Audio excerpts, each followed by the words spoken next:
Shalom, I'm Rabbi Sarah Haransky with our 2 Minutes of Torah coming from Temple Beth Hillel in Valley Village, California. This week we have the parasha of Chayei Sarah, meaning the lifetime of Sarah. And how ironic.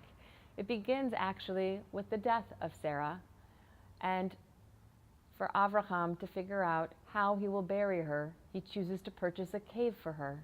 And then he has a servant who he sends forward to help find a wife for his son Isaac to continue his line forward. And of course, his servant finds Rebecca, the one who goes above and beyond in providing him water at the well as his animals. Today, though, I want to talk about what it meant for Avraham to have to bury his wife Sarah. It is no easy circumstance to bury someone that you love, to part with them, and yet he figures out a path. He determines that she needs a final resting place, and he accompanies her to this spot. Judaism is very, very clear when it comes to life cycle moments like death. It encourages us to show honor to the deceased, which means to accompany them to their final resting place, provide a final resting place for them, to offer a chesed, and to spend time in comforting the mourners.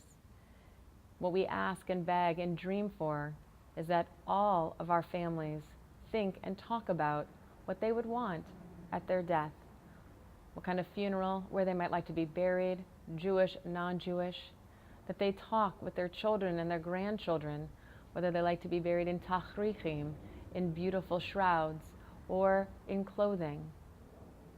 Having to make these decisions when you're mourning is very, very difficult.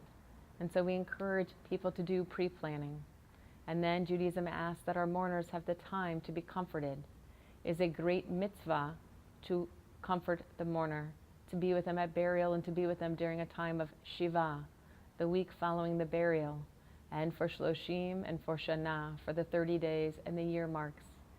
As Jews, we light a Shiva candle and let it burn, and we also light a candle, a time of Kaddish and time of Yizkor, time of remembrance. These small but important details help us mourn, help us grieve, help us find comfort during the darkest times. And so I'll ask, as we review Chayei Sarah, the life of Sarah, that we take the time to review our plans. What should happen with us after we die? And how can we comfort the mourner amongst us? I wish you a Shabbat Shalom.